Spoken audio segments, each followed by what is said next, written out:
네, 안녕하세요. 연합인포맥스 이마람 특파원입니다. 오늘 뉴욕 현지 시간으로 4월 22일 뉴욕 3대 지수 폭락 마감했습니다. 어제 나왔던 제롬 파월 연준 의장의 긴축 가능성 발언으로 인해서 주식이 크게 밀렸는데요. 시황 같이 보겠습니다. 네, 오늘 다우존스 33원 평균 지수 전장 대비 2.82% 급락 마감을 했습니다. 이날 다우존스는 전장 대비 거의 1000포인트 가까이 급락 마감을 했는데요. 2020년 6월 이후 2년 만에 최대 수준입니다. 네, 오늘 종가 기준 하락폭인 2.82% 또한 2020년 10월 이후 가장 큰 수준입니다. S&P 500 지수는 전장 대비 2.77% 급락 마감했습니다. 나스닥 지수 역시 2.55% 급락 마감했습니다. S&P 500 지수 같은 경우 4,300선 아래에서 종가를 형성했고 나스닥 지수 역시 13,000선 아래에서 종가를 형성했습니다. 오늘 S&P 전 업종이 하락을 했습니다. 네, 오늘 월가의 변동성 지수로 알려진 12호의 변동성 지수는 전장 대비 무려 25% 가까이 급등을 했습니다. 28.21 수준에서 마감을 했는데요. 네, 이것은 이제 한 달 만에 가장 높은 수준으로 변동성 지수가 치솟은 수준입니다. 네, 오늘 외환시장에서도 달러화가 급격한 강세를 보였습니다. 오늘 주요 통화 대비 달러화의 가치를 반영한 IC 달러 지수는 101선으로 오르면서 2년 만에 2020년 6월 이후 가장 높은 수준을 유지를 했습니다. 전체적인 위험 선호 심리가 크게 훼손이 되면서 비트코인 가격도 하락을 했는데요. 비트코인 가격은 이날 4% 전장 대비 4% 이상 떨어진 39,000달러대를 나타냈습니다. 4만 달러 아래로 다시 내려선 모습입니다. 네, 오늘 주식시장에는 이제 제롬 파월 연준 의장이 어제 했던 발언의 여진이 이날까지 계속해서 이어졌습니다. 어제 제롬 파월이 IMF 패널 회의에 나와서 이제 5월 FOMC에서 50bp 금리 인상을 하는 것이 하나의 가능성이고 그것을 고려하고 있다라고 얘기를 했습니다.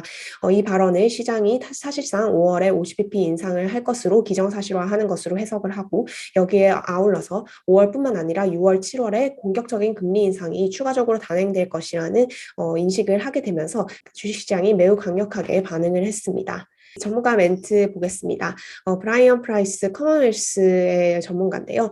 네, 이렇게 얘기를 했습니다. Investors appear to be moving away from the TINA라고 얘기를 했습니다.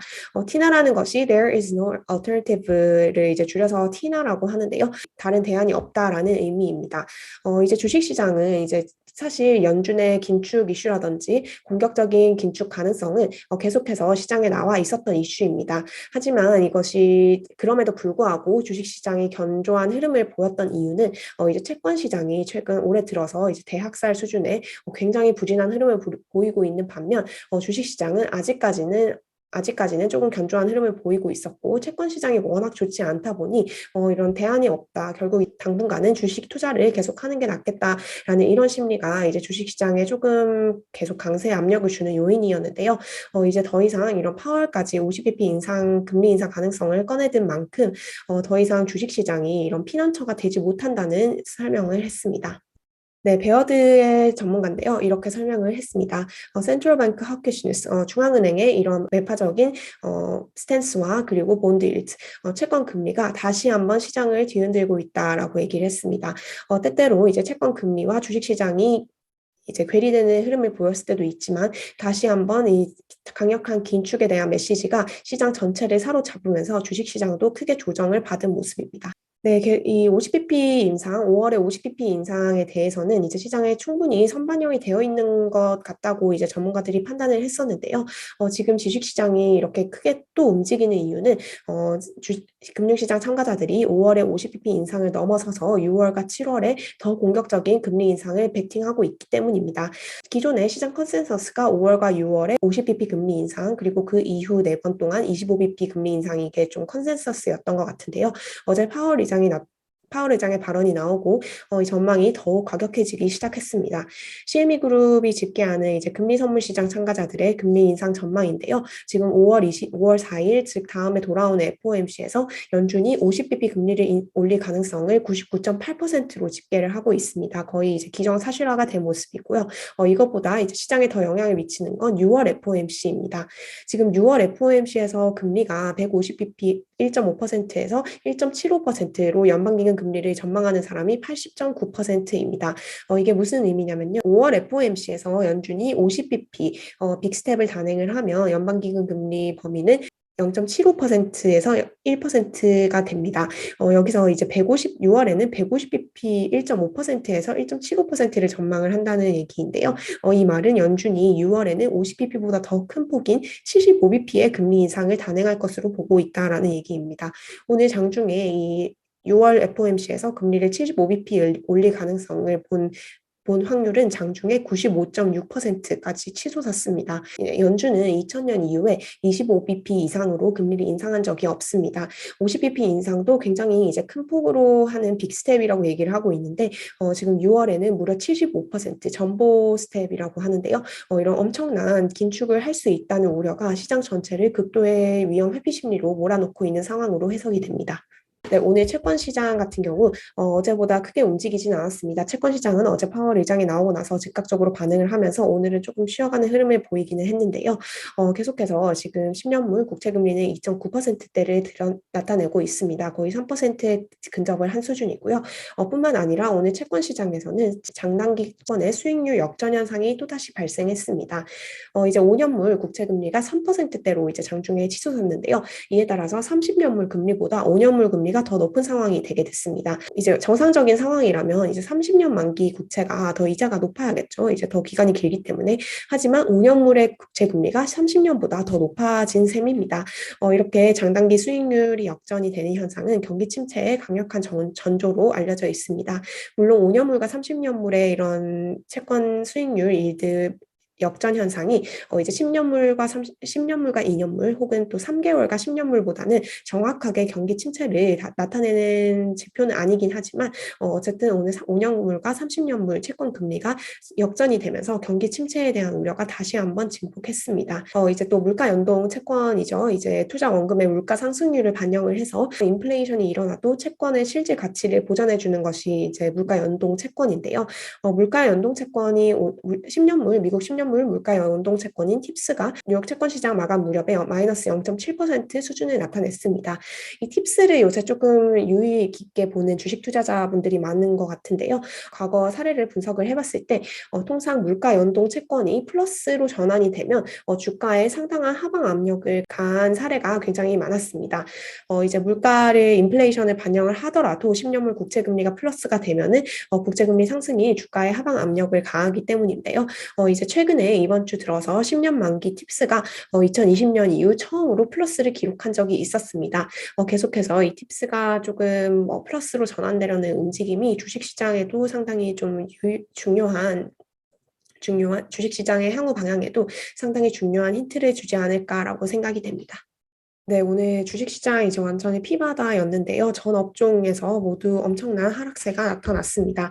오늘 뉴욕 증시에서 실적을 발표한 기업들이 꽤 있었는데요. 실적도 그렇게 좋지 않은 수준으로 나타나면서 증시에 부스트를 주지 못했습니다.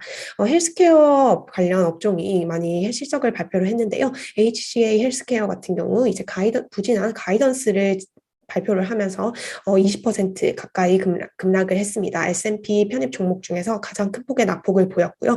인투이티브 서지컬이라든지 유니버셜 헬스 서비스 모두 13%, 10% 급락했습니다.